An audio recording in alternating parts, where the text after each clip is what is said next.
Good afternoon, everyone. I am Wadinga Fomba from the Leibniz Institute for Tropospheric Research in Leipzig, Germany. And today I would like to present to you data on the phosphorus speciation in Namib desert dust particles. Here I would like to acknowledge the funding from the German Research Foundation for providing the resources to carry out this project. So, why is phosphorus important? Phosphorus is a key nutrient for plants and phytoplanktons, especially in terrestrial and marine ecosystem. It is essential for the functional and structural components for the storage of information on routine functions for protein lipid synthesis and sugar metabolisms in plants. It promotes their early growth, winter hardiness, the formation of their seeds, and increases the water use efficiency of these plants. It also influences CO2 sequestration, carbon cycle, and the biological pump. Here is a picture of a maize plant that's suffering from phosphorus deficiency, and due to the low phosphorus, the color of the leaves change. Hence, phosphorus deficiency is it's very important. It's not very good for plants because they can actually lose the ability to carry out photosynthesis, which is very important for their growth. So phosphorus is very important for photosynthesis and for marine productivity.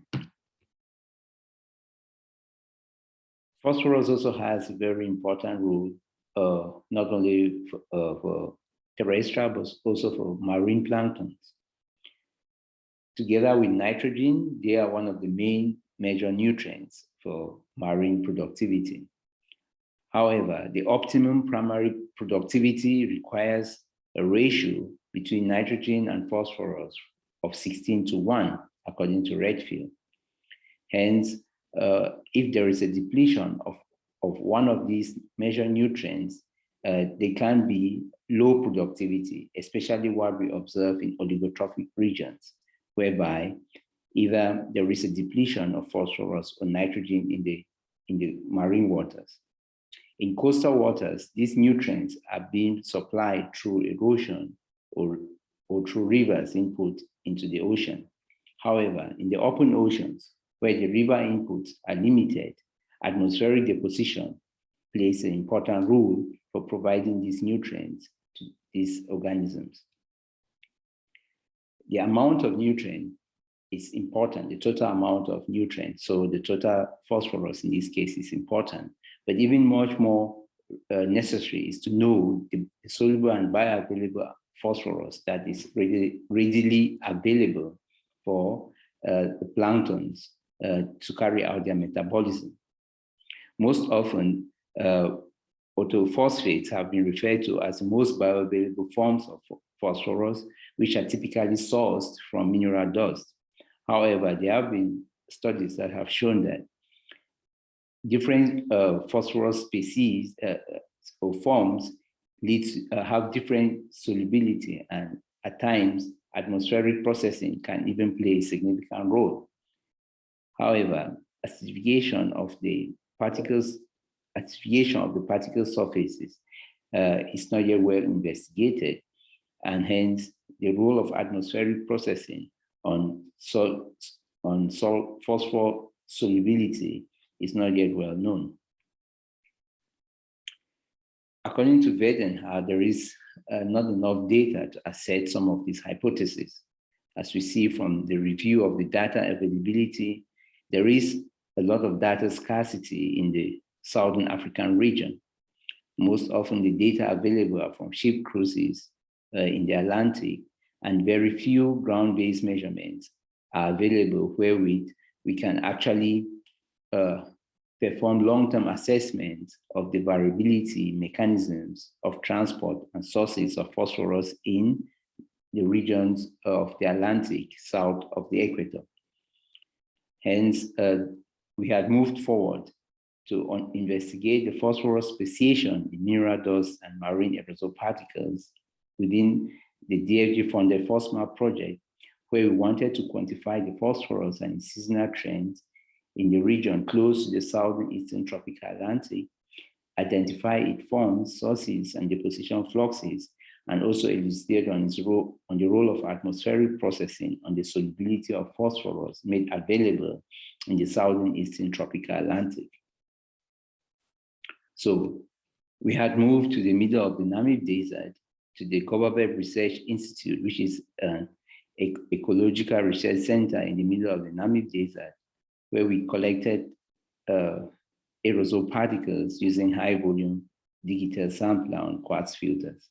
We typically collected them on a routine on a 72 hours sampling routine for a period of 1 year. We quantified the phosphorus using different methods. So the total phosphorus was quantified through combustion at 550 and thereafter extraction 1 molar HCl. The analysis and the dictation of phosphorus was done using the standard molybdenum blue complex proposed by Aspila, and the phosphorus signal was quantified at 710 nanometers using a UV spectrometer as seen in the picture here. To enhance the sensitivity, we use a 1 meter liquid waveguide capillary cells to enhance the signal, the absorption signal of the complex.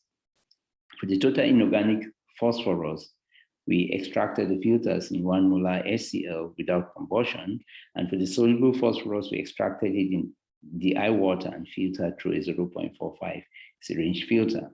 The total organic phosphorus was then derived as the difference between the total phosphorus and the total inorganic phosphorus. So what did we find? We found that the total phosphorus concentrations was quite variable throughout this year.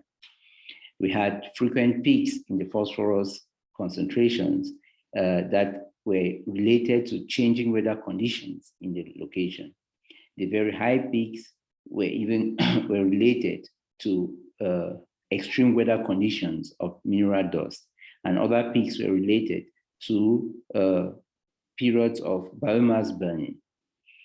So what we observed was that the baseline of phosphorus was about 12 nanogram per cubic meter.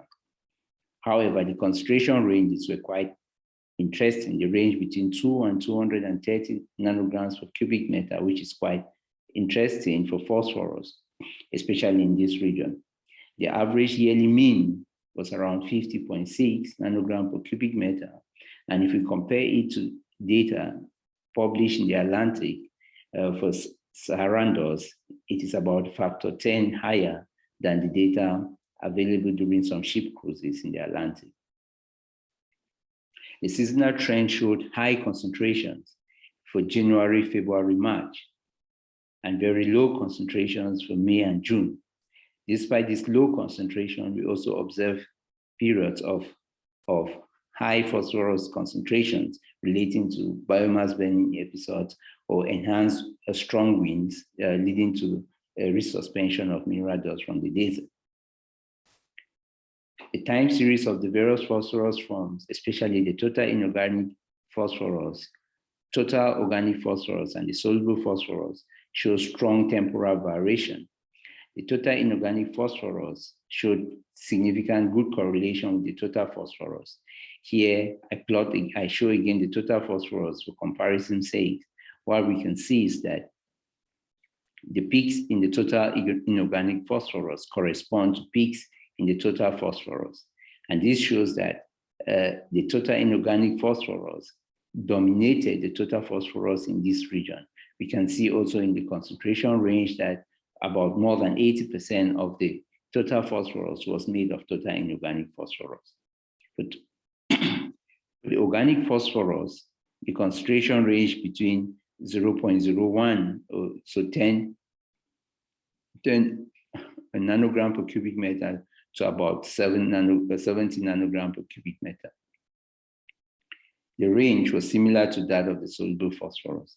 However, the peaks in the total organic phosphorus were observed mostly in the months of February, March, while the peaks in the soluble phosphorus were observed mostly in the months of July. So this shows very different seasonal trends of the different phosphorus forms, indicating that the various phosphorus forms may certainly have different sources or different processes propagating their presence. As a comparison to other studies relating to phosphorus concentrations in Saharan dust samples, we see that for the total phosphorus observed in this work and the total inorganic phosphorus observed in these studies, they are quite high compared to those reported for Saharan dust in different parts of the world.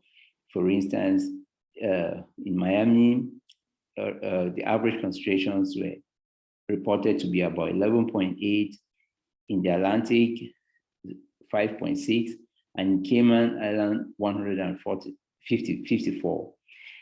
The total organic phosphorus was reported in some regions for around 1.3, and the soluble phosphorus range is quite low for samples reported in different parts for the Saharan dust compared to the samples observed during the one-year studies in the Namib region. This tells us that most likely the mineral dust content in the Namib region has high phosphorus compared to the Saharan dust region. So we'll further look into how soluble and bioavailable these phosphorus are. Here is the time series of the solubility of phosphorus over the sampling time, and also the solubility of phosphorus plotted against the total PM10 mass. So what we found was a strong variation in the phosphorus solubility from 5 to 93%, with very high values between June, July, and at times during October and November. When we compared the solubility to the PM10 mass, we saw more inverse relationship, indicating that we had high solubility in phosphorus when the PM10 load was not too high. So when we looked at the influence of aerosol acidity, we found very interesting results. Here I've plotted the solubility against the total phosphorus, and the colorations are the pH values of each of the samples sampled during these various months. The pH range between 5.3 and 7.8, and we saw that during the months of March, April, May, there was a tendency, but not very strong correlation between the aerosol acidity and the solubility. However, for June, July, August, we started seeing a trend with lower aerosol acidity correlating to higher solubility. We also found the same trend for September, October, November, where we found a very strong correlation between aerosol acidity and solubility. So this is a plot when we plotted the solubility against the pH. We saw a strong linear regression with regression factor more than 8%. So this tells us that the aerosol pH controls the solubility in this region during certain periods of the year. Whenever the pH was less than 5.8, the solubility was greater than 40%, which is quite significant for phosphorus. We tried to find out if biomass burning was a factor affecting the solubility. So here is the solubility plotted against levoglucosan, which is a good tracer for biomass burning, and arabitol, which is also a good tracer for fungal spores from plant debris. As you can see, there is a good coincidence between periods of high levoglucosan in the particles and arabitol with periods of high phosphorus solubility. This indicates that the solubility of phosphorus could have been driven by particles coming from biomass burning episodes. So to check the sources of phosphorus, we compared the organic phosphorus to organic carbon ratio to evaluate the contribution of organic carbon on organic phosphorus. We also compared this again, the time series, to the levoglucosan and the elemental carbon data as proxies for combustion. And we also compare this to the ratio between organic phosphorus and calcium as a proxy for the contribution of mineral dust. As we can see, the peaks in the organic phosphorus were observed when we had peaks in the calcium content in the sample. This highlights that there is a strong contribution of organic phosphorus from those transporting biological materials, for instance, plant debris or bacteria.